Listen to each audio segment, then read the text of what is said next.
Hey guys, this is Christian here with Raptor Reptiles, and in association with Code K, we're here to bring you another Aboriginal Dreamtime story in celebration of NAIDOC Week. Now here you can see I've got some amazing little friends with me. I've got three of our amazing green tree frogs. Here we've got Fredo, over here the nice blue one is Frida, and over here we have Jabba the Hutt, some amazing little guys here.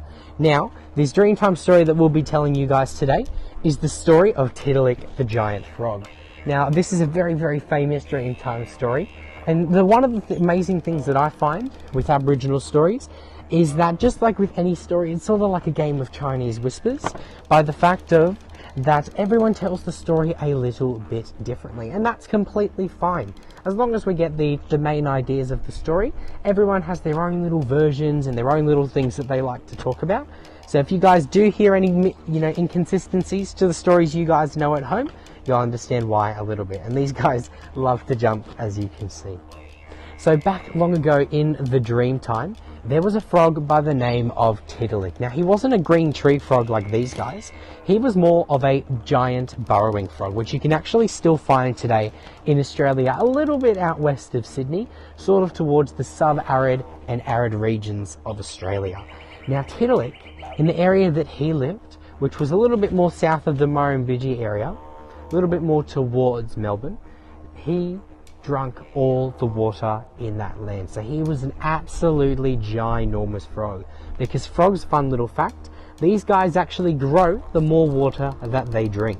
So he had drunk all the water in the land that he had lived on. Now, once he had drunk all that water, there wasn't any other water left for the animals. The billabongs were dry, the lakes, the rivers and the streams. And once he had a really big drink, just like most of us when we have a very big meal, he went to sleep. He probably wouldn't like to move too much.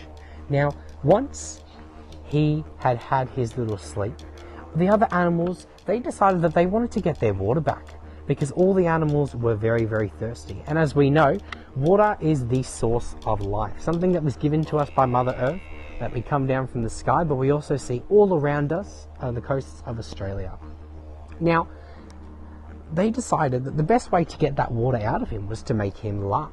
If any of you guys have ever been trying to drink water at home and you've been laughing, you'll see that the water spits out. So it was a very, very smart idea. So the first animal that tried was the emu. Now, Mr. Emu, he decided the best way to do it was that he would run around in circles really, really fast and then fall onto his bottom. And Mr. Kookaburra Google Gaga was his name. He would laugh and laugh and laugh.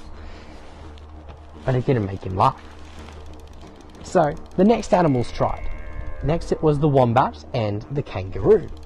So Mr. Wombat made himself into a big, big ball, and the kangaroo started jumping over him, kind of doing leapfrog like this guy's trying to do here, which was pretty funny, but again, he didn't laugh. Now, after a little while, the animals ran out of ideas. So they heard a little noise in the river, a couple of bubbles, and a very, very quiet voice that said, "I think I can try something." And out from the water, the little pool that was left of water, came out the eel, Mr. Eel, and he said, "Watch this, guy. I'm going to do something really, really funny."